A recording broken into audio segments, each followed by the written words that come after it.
First, we're joined by Sheriff T.K. Waters. Sheriff, we appreciate you being here this morning. No, thanks for having me. I appreciate it myself. We're also taking your calls and questions. You can join the conversation at 904-549-2937. You can email firstcoastconnect@wjct.org, or you can reach out on social media. So tell me, Sheriff, if you would, just kind of your first visceral reaction when you saw this video. Well, naturally, when you see something, you say, okay, well, let me find out what went on. I've been around long enough to know not to have a reaction one way or another. When you see something, I think the most important thing for me to do is get to the bottom of what happened and why it happened. Mm-hmm. And getting to the bottom of this proved to be a little bit of a scramble at first. I think you said yesterday you were at church. Yeah, I was Sunday. I was at church and I got a text message from the undersheriff, and I saw it then. And immediately I said, let's get the group together and let's start looking into it and find out what happened if we can.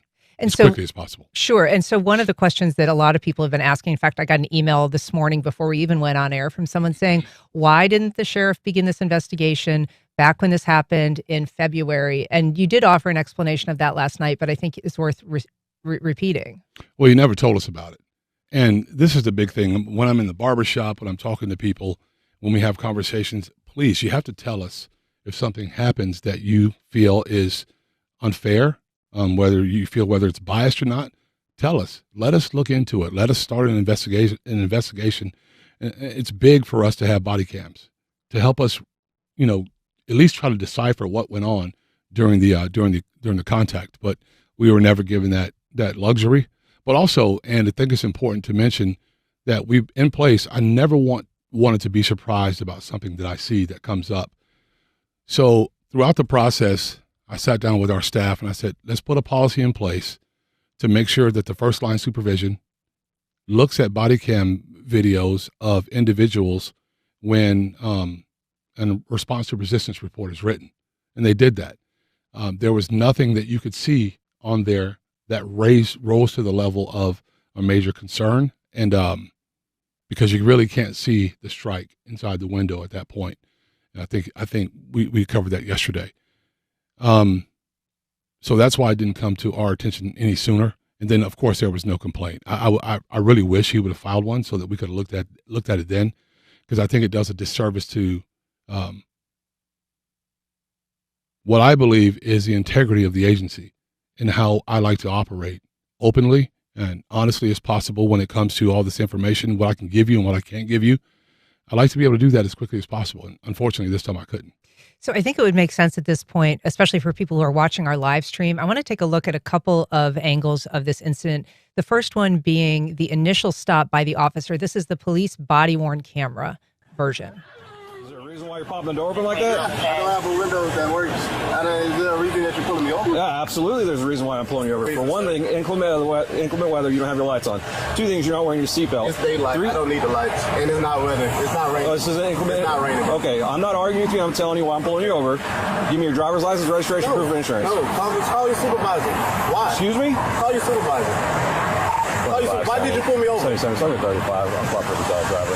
I've already told you. Why did you pull me over? Step out of the vehicle. No. Step out of the vehicle.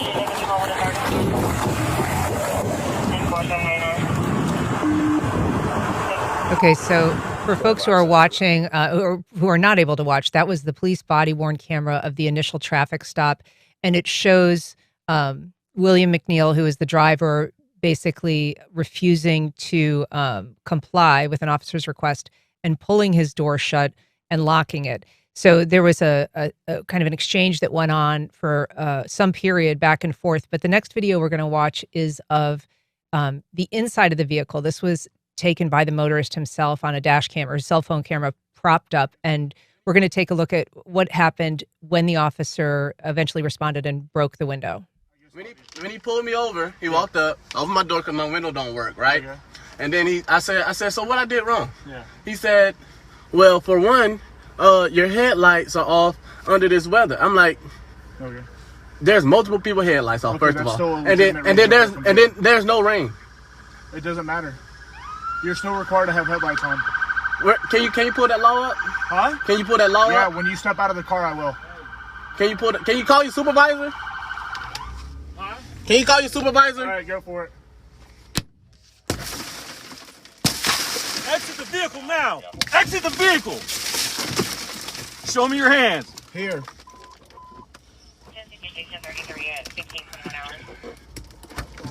I'm here. What is your reason, sir? Step out. What is your reason? Step out now. All right. Get on the ground. Oh, no, don't. Get on the ground. All right, so that's the takedown, and we know that he reported an injury to his mouth. He said that his tooth was chipped and that his tooth kind of went through his lip, and so he was treated for that. This second angle shows, I think, what people have found, objectionable is the strike that the officer does of his face. He punches through the glass, he breaks through the glass, and then he kind of punches through and hits Mr. McNeil in the face. I think the question that I have about that is the fact that strike isn't mentioned in the police report.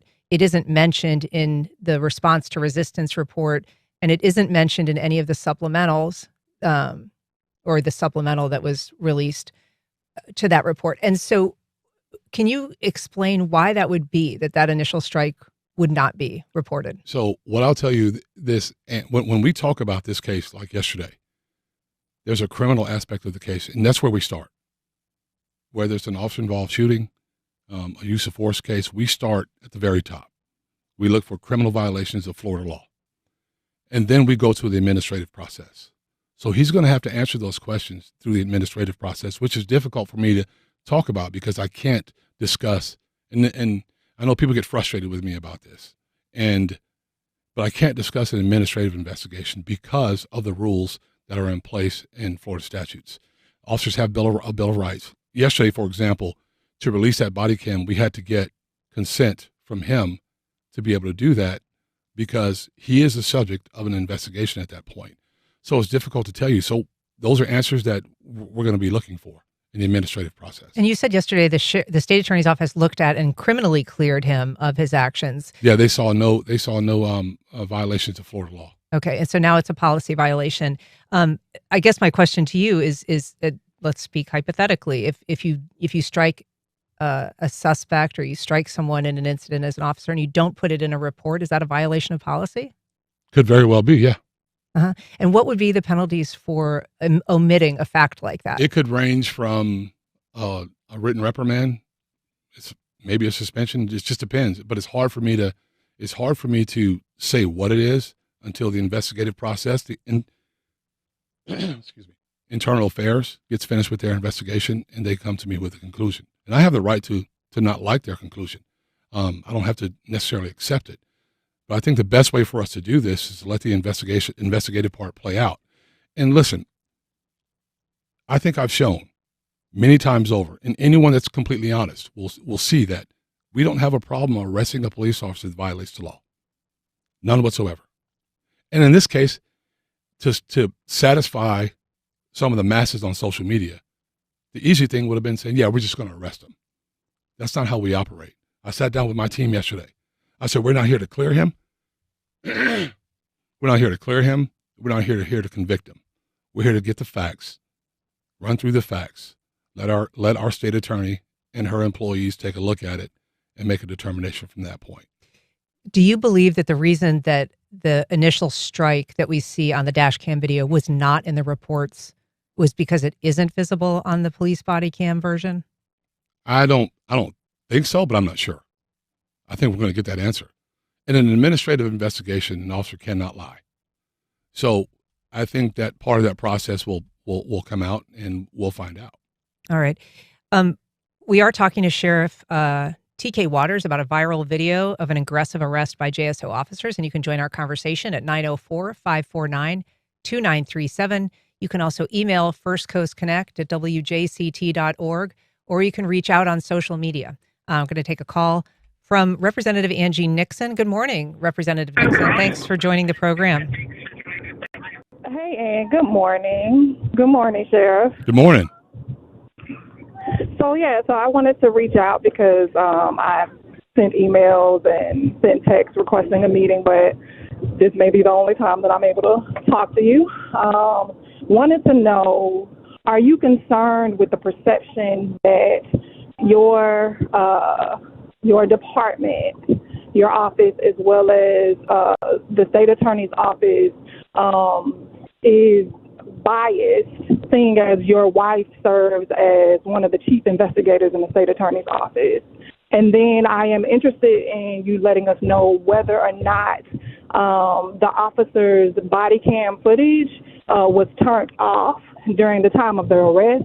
And then finally, at what point do officers with multiple complaints, like this officer has had in the past, like at what point are they reprimanded or released from the force or whatever? Because there's a lot of folks in the community are really upset because this officer has had multiple complaints against him for excessive force, and we see it finally because this young man actually captured the footage. But there may not be any footage, and he may have done something similar. And so that is our concern, and I would love for you to address that issue. So the first question is concerning my wife. Don't really know what she has to do with this, but my wife is a director of investigators at the state attorney's office. She has no involvement in decision making. She handles the investigators. So there's that answer. I hope that's clear enough, but she's a professional. She has nothing to do with decisions made by attorneys and the state attorney who's elected by the members of the Fourth Judicial Circuit. And there's my answer is concerning her. It's kind of weird that she comes into this conversation. Second question was, and can you help me remember? Well, just about the community perception of bias, and she also talked about previous, complaints on this officer. I should say, as she said, that there had been some complaints about excessive force, and I am looking at his investigative history. I see that there were some sustained complaints for unbecoming conduct and failure to conform to work standards. I don't know if those initially began as a use of force or complaint from a citizen. I mean, not typically. It could be. I haven't looked at the specific details of his concise, but I'll answer like this. Perception is, I realize, it's 100% reality to a lot of people. But there's a perception also out there that we're not biased against anyone, and we're not. I can tell you, I've worked here for many, many years, probably as long as Representative Nixon has been alive, and we've had a lot of trying times in this agency, and we've worked extremely hard to be as open and as honest with people. And had I known about this previously, if he had filed a complaint, I would have showed it to you earlier. I mean, why not? Why not get it out?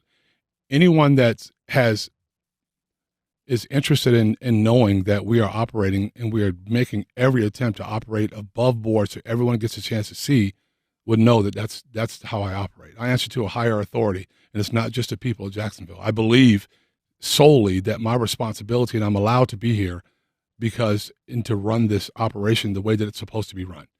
And thirdly, what was the other question? There's a lot. There's three of them, I think. The officer conduct. I think that's all that I have. Yeah. So the officer conduct, there's always. We should say, to her point, there was concerns about the video being shut off during the stop. And then there was the concern about this officer's prior involvement. We do know, other than these, complaints that I'm citing, that he was involved in the Florida, Georgia video that went viral of an officer punching someone in the stands. Right.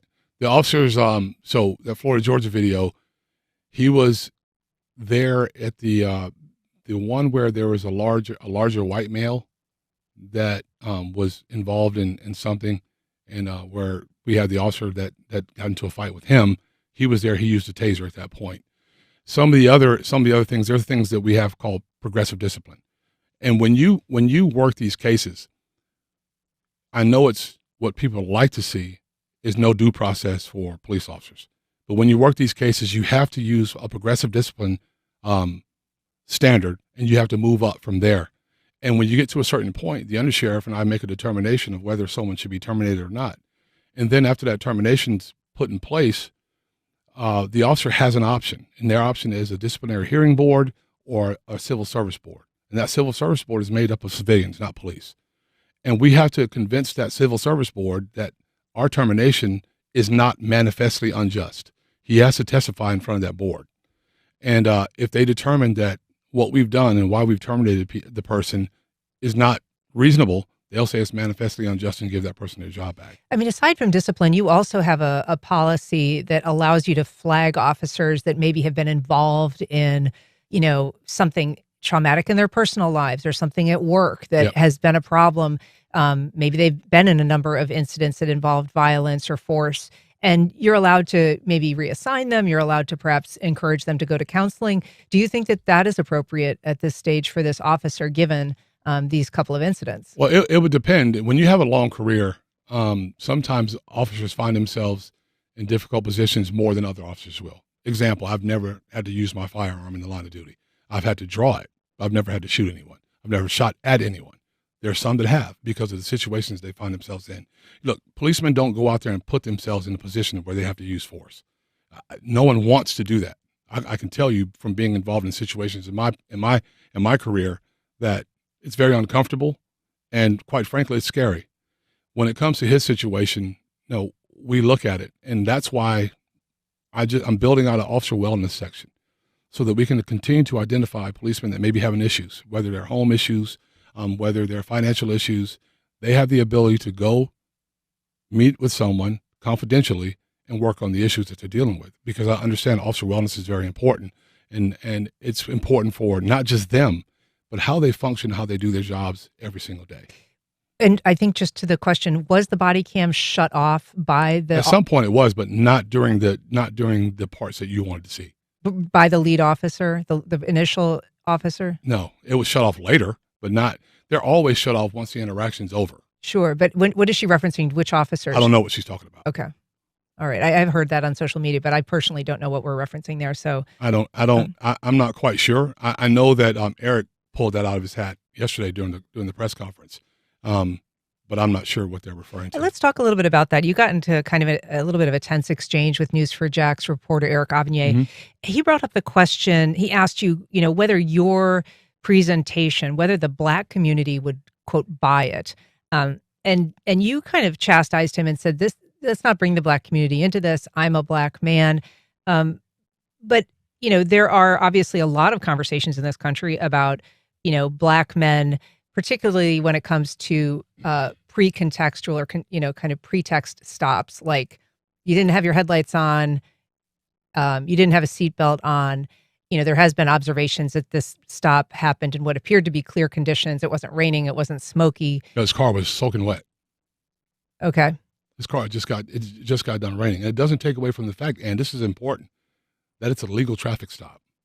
Even a pretextual stop is legal. Supreme Court has ruled it legal. But it's a legal traffic stop, and even if, say, it wasn't raining, he wasn't wearing a seatbelt, that's a primary stopping offense in the state of Florida. Sure, but I guess what I'm getting at is those stops seem to be, at least perceived to be used primarily in conditions where maybe they don't warrant it. And I kind of think to myself, like, in what circumstance, in what universe would an officer break my window and punch me in the face? There were probably that's not the first time that's happened. You don't on the side of the road, you don't hold a trial on the side of the road during a traffic stop. You have obligations as a driver. Driving is not your right. Driving is a privilege that's afforded to you by the state of Florida.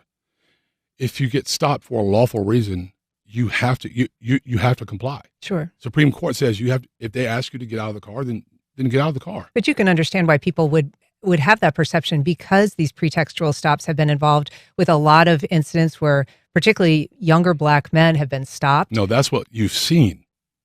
There's 38,000 traffic stops just this year in Florida, in Jacksonville, not Florida, 38,000. And like I said yesterday, in counting. I think the ones we've seen are the ones that have ended badly. And so you're right. That's what you see. Right. You don't see the thousands upon thousands upon thousands of successful traffic stops, whether it be young Black men, Black women, or white men, Hispanic males. It doesn't matter. When it rises to a level that there could be danger. I mean, I don't think any person that outside of some of the police officers that have retired from here have done a traffic stop when it gets really tense. And it's not an easy thing. And I'm not excusing anything. I'm saying that I go into these things very objectively, because that's my responsibility. Don't get hijacked either way. Eric's comment, Eric was there, in my humble opinion, to try to create a stir and make a story. And Eric, I've known Eric for a while. Eric's been a fairly decent guy, but I think he had a goal there, and speaking for the entire black community, where I don't think the entire black community thinks like he thinks. I know I don't. I know my dad doesn't. I know my sons don't. There's a lot of people, because my family doesn't think that way. So if you're going to make a suggestion like that, you have to first realize that I'm a black sheriff who's older than he is, who's lived in America since 1969 and been doing this job for over 30 years. And what you see and what's magnified in the social media universe is what people want you to see. And there's a lot more to every story. There's a lot more to everything that goes on when we do these things. And if you just let it lie, and what's important for me is, I mean, you said that. Go ahead. No, Finish your thought. You go ahead. I was just going to say, you did say to him that you thought his comment was incendiary, and I think that probably Eric would say, I'm, reflecting a question that people are asking. Well, is he speaking for the entire black community, or 5 people that may ask him, or maybe 2 people that ask him that question? This has been a national story, right? I mean, CNN is requesting the video. It's not like it's just happening in a small universe. So do you want me to? I can tell you what I think about. I don't watch the news, period, because everything that I need to know about, I get firsthand from what's going on within the agency, within the city. I don't do that for a reason. I don't do that for a reason because I think in a lot of cases, people may say I sound crazy, but I started here in 1991, 2001, 2011, 2020, 21. And around 2018, this thing started where somehow the black community is under siege. I wasn't a policeman when I was 20 years old. I was driving cars, and you know what happened every time I got stopped in? Every time I got stopped, which was a lot because I had a sports car, and I'd like to drive fast. I complied with what I was asked to do. I've never had a problem, never been to jail. As simple as do not empower people to ignore law enforcement, and we don't have these things that rise to this level. That's why you don't see this happen very often in Jacksonville. If I take a group of pastors and I show you one that did something wrong in Seattle, Washington on social media, and I show you one that did something wrong in New York City, and I show you something, that would paint a picture in people's mind to make you believe that pastors are just bad, especially if the news media begins to harp on it. Like the Catholic Church many years ago. I know not every Catholic priest is bad. Sure, but there was an endemic problem there. There was a problem, but that doesn't mean that every single one of them were bad. My point is that when you pick and choose a large nation like us, there's probably about 1 million full-time police officers in the United States of America. This doesn't happen very often. These things don't happen very often. But with the advent of social media and with the ability to send information out at the speed of light, and everyone sees it, maybe not the speed of light, but you know what I mean. Everyone sees it without context. It gets so huge, you can never put the toothpaste back in the tube. And when you say it's never happened here before, I mean, obviously a couple names have surfaced when people are talking about this, chiefly Lakean Woods, who had that kind of notorious mugshot where he was so injured, and Jaime Johnson, who was a young man who was... Okay, can we stop there? Can I address those? Sure. What we tend to ignore is Jaime Johnson tried to kill a policeman, whether it's Jesus Garrigo or not. He had a pistol on him. He wasn't unarmed. That's not true. I'm speaking about what's true.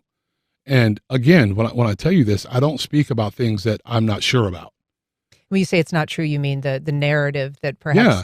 No, nobody wants to stop Jaime Johnson for the sake of just stopping him. But I mean, he was sort of stopped just for the sake of just stopping. No, he wasn't. It was a seatbelt violation. So that's is it legal or illegal to drive without a seatbelt? Well, it certainly seems low on the priority list.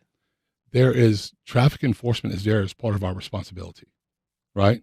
And when you stop a guy with a Glock handgun with a large magazine in it and 200 grams of weed in the trunk, and when you go to take him back to the car peacefully, and he snatches away from you and drags you along in the car and attempts to go for that gun, you don't allow him, and then it ends up in a use of deadly force situation, and then it goes out, and then you hear all these stories that are not based in any fact.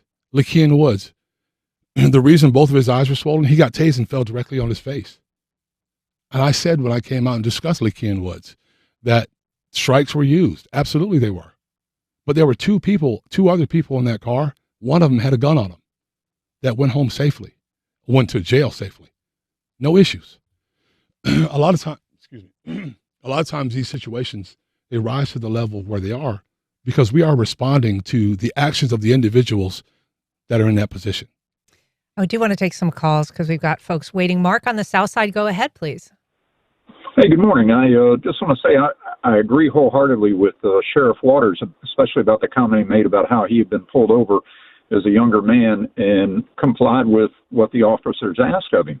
I just can't help but think how many of these instances, which do, they become salacious issues, if you will, how many of them could be avoided simply if they would have just complied with the officer's request? Roll your window down. Well, it doesn't roll down. I have to open up the door. Fair enough. Get out of the car.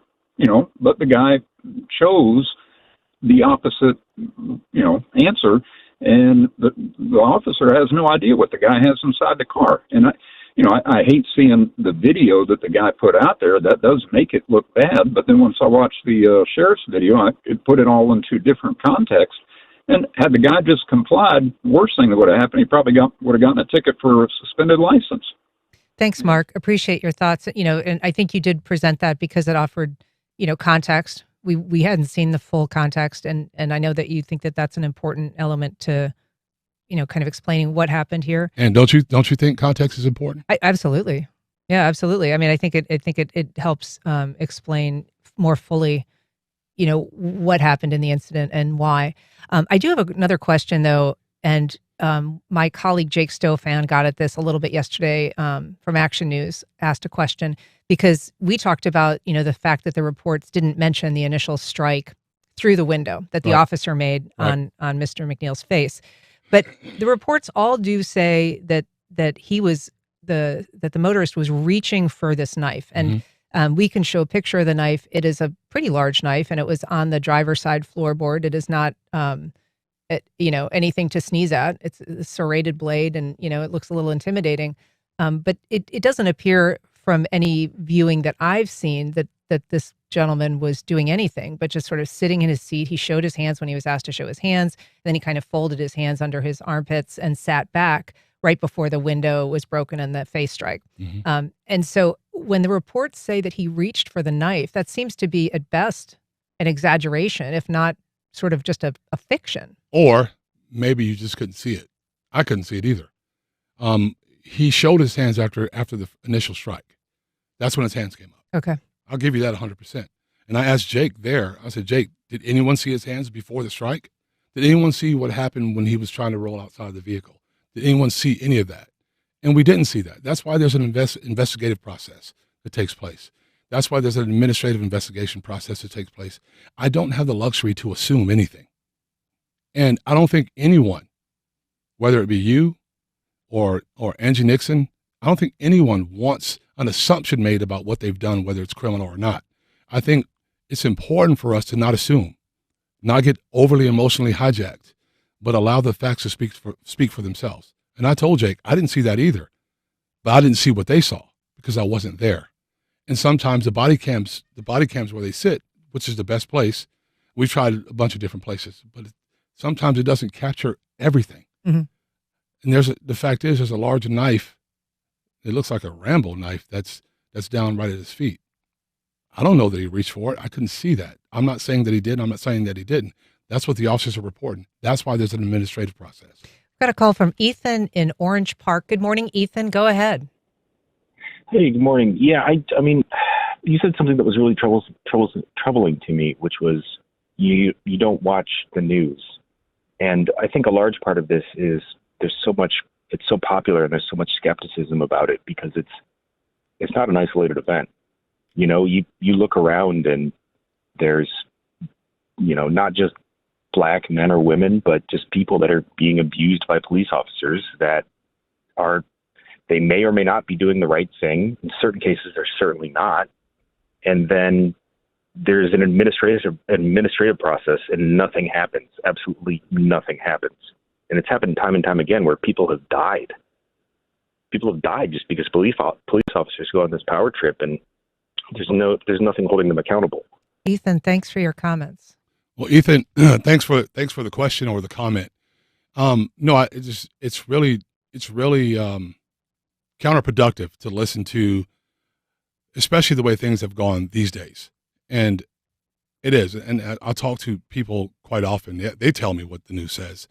And what is easy to know what's happening around the country because I found out about it. I find out about it through actual factual sources, not a video that's shown on the news media without any context and without anything there to show me from start to finish. My friends will ask me questions like this. Real quick, let me answer. Well, what do you think? It's hard for me to comment because I don't know the entire story.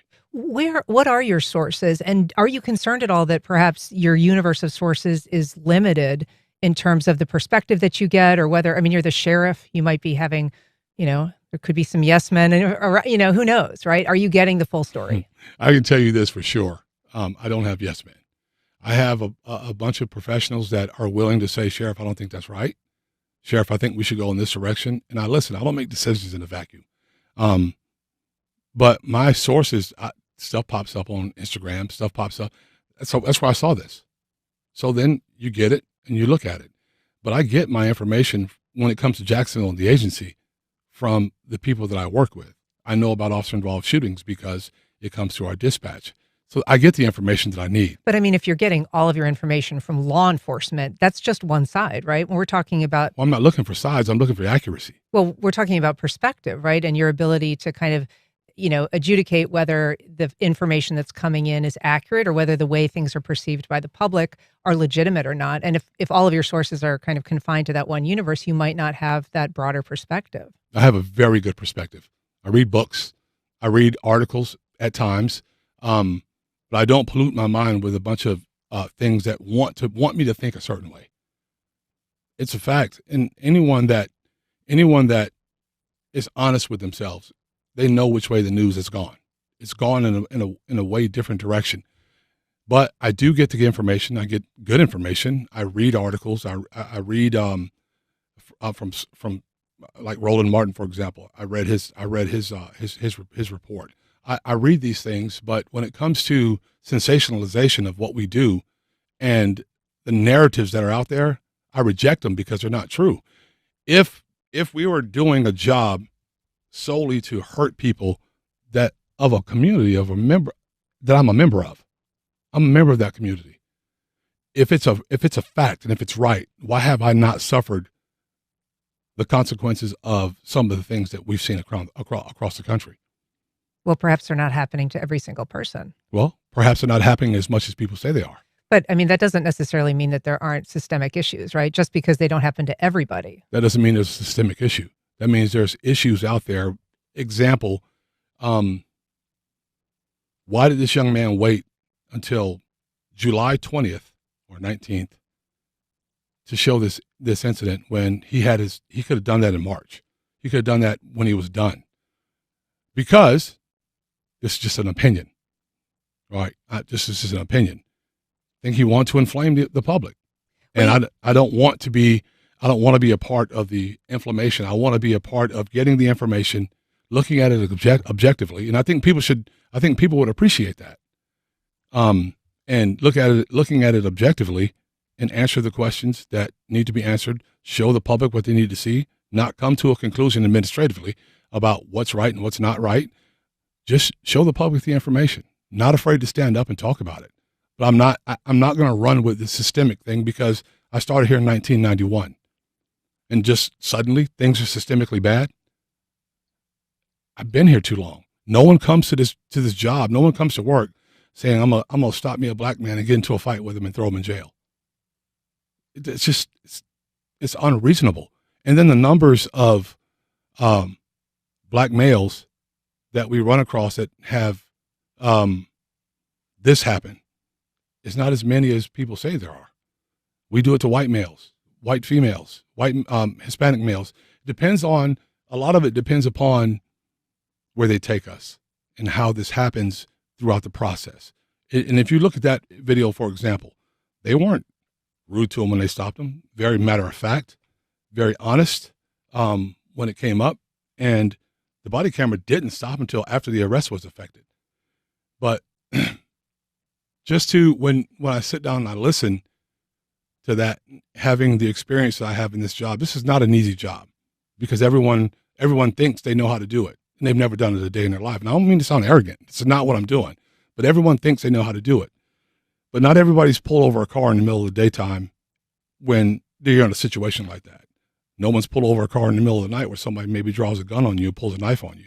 Then you reflect on those things because you train on those things. And you know that that can happen to you at any moment when you're on a traffic stop.